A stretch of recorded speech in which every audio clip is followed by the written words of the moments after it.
Okay, so as you can see, there's quite a bit to cover. I'm only going to spend a few minutes on each one, and I will do these videos. I'll put Forbidden City and Chairman Mao together, and then I'll do the Hindu pieces together as well. So you'll have two different videos here. All right, so Forbidden City, you can tell just from just this one image, this is a massive complex.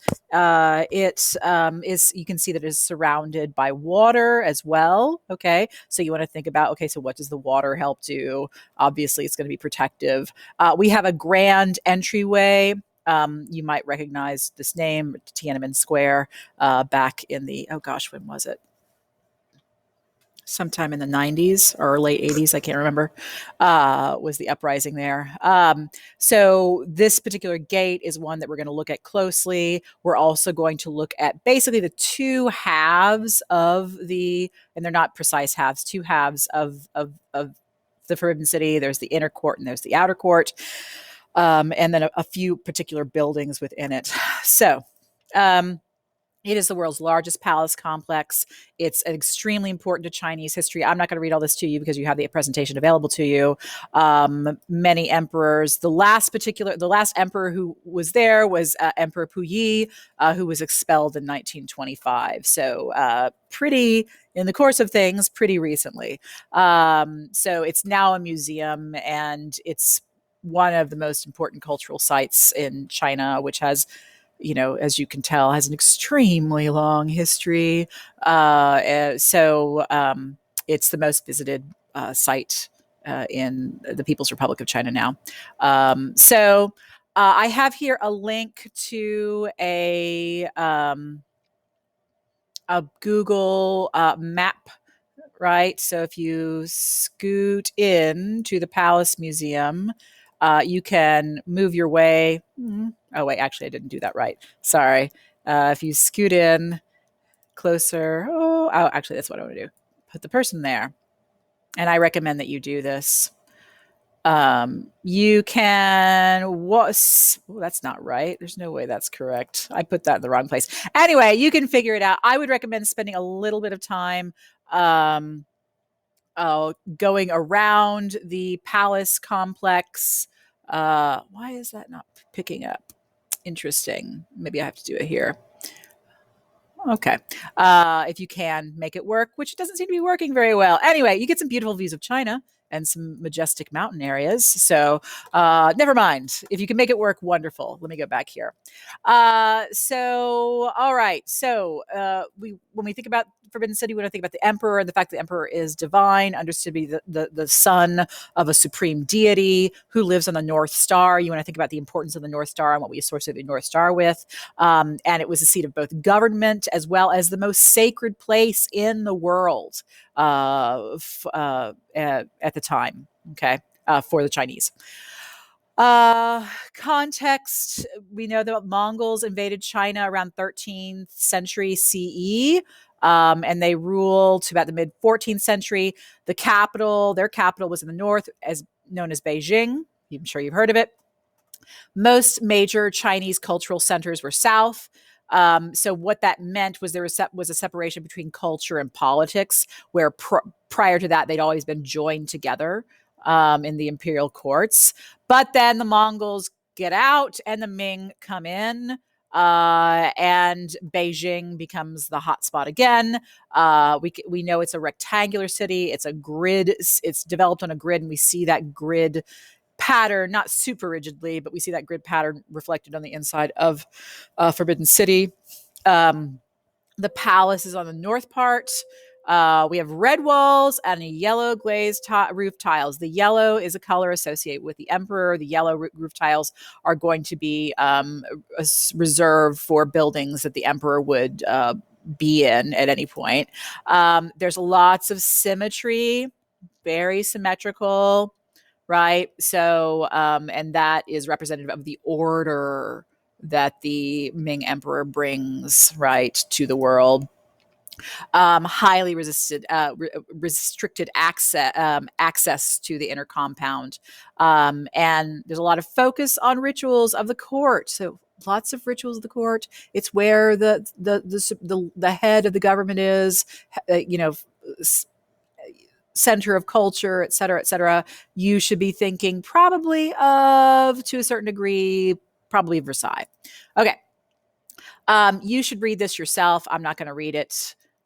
All right. Those are the buildings that you need to be aware of. Okay. Ceremonial, ritual, and living space. Cosmic order. Cosmic order. Read all that. Make notes on that. Here's that major gate, the front gate that I mentioned before. Of course, the emperor would be the only one who would be able to go in and out of this gate. He didn't leave very often, so I don't know how. So probably it wasn't used very much. And the other two doors, two on each side, you know, people of lower and, you know, closer rank to the emperor, lower rank to the emperor. That's how they would be going through that major gate. Of course, now we have a big image of Mao there. It's called the Meridian Gate or the Noon Gate. Meridian Gate or the Noon Gate. Okay.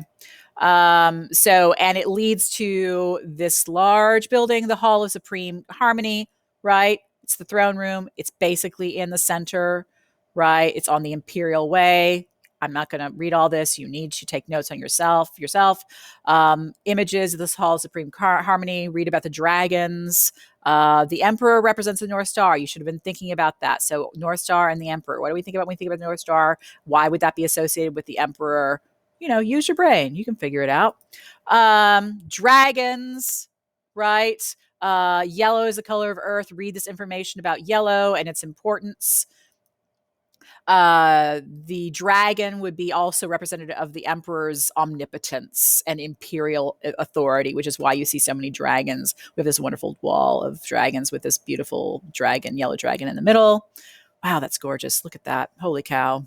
Okay. There is this video that you should watch. So I mentioned there's an inner court and an outer court. Outer court. That's where, you know, most your government activities would take place in terms of people coming in and taking exams and certain, you know, obviously public rituals. The inner court is for the emperor and his family, but also just kind of day-to-day operations of the state. So this was probably more ceremonial and big official stuff, and the inner court was day-to-day and more private stuff. Okay. Gardens, artificial lakes, courtyards, lots of ceremony here. You can read this yourself for the Palace of Tranquility and Longevity. Read this yourself. Continuing to read the same information, just read it yourself. Again, strict symmetry, order of the Ming Emperor, son of heaven, right? Woo! Holy cow. This is amazingly large. Watch this video. And now we're on to Chairman Mao en route to Anwan. This is such a fun piece. This does not look like the Mao that you probably think about often. When you think about Mao, you probably imagine, you know, the older Mao, right? But this represents obviously the younger Mao. Which is unusual given the fact that it was in fact created in 1969 and he was no longer young. So what does that mean? He is represented in an idealized fashion, right? This happens to be a color lithograph, but this color lithograph is based on an oil painting, which is an unusual choice because oil painting isn't really part of Chinese tradition. Lithographs would be, because of course a lithograph is a kind of print, which means that you can make many of them. And so this is obviously going to be a propaganda piece. All right. So he's strong, standing on top of the mountain, the wind's blowing against him, the large sky in the background, the mountains behind him. He's on his way to help a miners' strike, I believe is what it was. So it's actually the best reproduced artwork in the world. Blew my mind. That's crazy. He's carrying an old umbrella. Now, umbrella doesn't always mean royalty here. It doesn't mean royalty here. What it represents in this case is kind of plain, honest living. All right. He's got this clenched fist. He's got, at the same time, there's an electricity pole in the background. So what is he? The suggestion is that he's going to be bringing modernity at the same time, along with plain living. And you want to think about the impact of the location and where he's standing and how he's standing and how that affects our reading of him, how we view Mao in this image, and his general body posture, right? And that face too, right? So you should be looking at and thinking about all of those things. And again, he's obviously depicted as a much younger man. And this was actually an event from his younger years, which I'll go into in just a moment. And so it's an idealized portrait of him, which is kind of unusual because most of the images that we'll see of Mao from this time don't present him in this way at all. They present him as, as he was at that time. So the story was Anyuan in 1922. There was a miners' strike and he encouraged it and he was successful. And everybody became a communist, and it got the ball rolling for the communist revolution. Okay. And he took power in 1949. And so we do have a lot of images of Mao around the Cultural Revolution, which is taking place in the late 60s and 70s and a little bit beyond as well. And I'll talk about what that is in just a moment. So it was basically Mao versus the less extreme communists. And so Mao is kind of losing some power. He's suffering politically. And so he begins the Cultural Revolution. So what he wants to do is he wants to he tries to make sure that the old ways, which of course the less extreme communists would be interested in bringing back some old ways of doing things, trying to restrict the old ways of doing things. So it was anti-tradition, also anti-intellectual. Traditional Chinese styles were very much banned. And this does not look like traditional Chinese style at all.